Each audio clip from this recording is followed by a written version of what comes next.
Logging an inspection in bulk on the BAIMS PRO server. To log an inspection in bulk, you'll want to bring with you a list of assets that have recently been inspected. I do suggest that you run one of our optional reports, getting a list of assets for specific departments, taking that with you, highlighting ones that have passed on that list in one color, I use yellow, and ones that have failed, I use pink. Make sure you clearly note the date at the top of the report.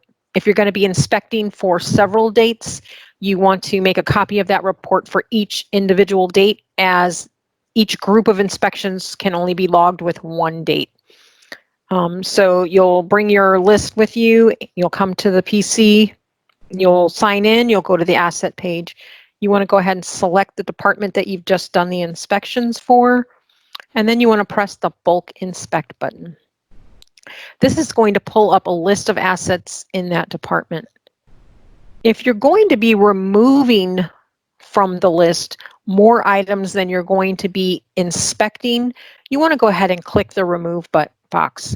That's going to check each of these. You'll then go in and uncheck items that are found on your list, highlighted in the color showing that they've passed.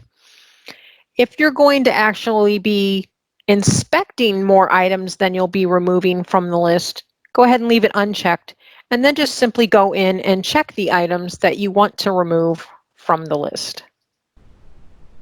Once you've checked all the boxes that are going for items that are going to be removed from your list, you will scroll down and select Remove Selected. This will only remove items from this list. It does not remove them from your database. Then at the top, you want to make sure that you have the appropriate date. Today is the day that I actually did them, so that's the day I'm going to use. You want to make sure that the pass box is checked. By unchecking that, this would log a failing inspection for all of these. You want to make sure they're all passing. You want to log failing inspections separately and individually. For the condition, you have a drop-down box that you can choose from. They were all good, except for this item right here. This one was actually fair. There was some loose Velcro, so I'm going to note that.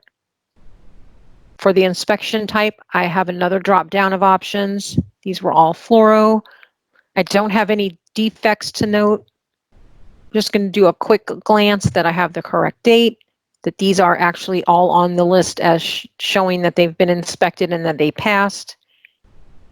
The condition is good. They're all passing, the type, and my comments. And then I'm going to scroll down and I'm going to click Submit. I'm going to get a message stating that it was successful. Now I'm going to go back. I can just go back and double check. I'm going to click on anesthesia and I'm going to search. This is going to pull up all of the items in the database. In the anesthesia department, I can click on the last inspected column, and it's going to show all the items that I just inspected for the 20th.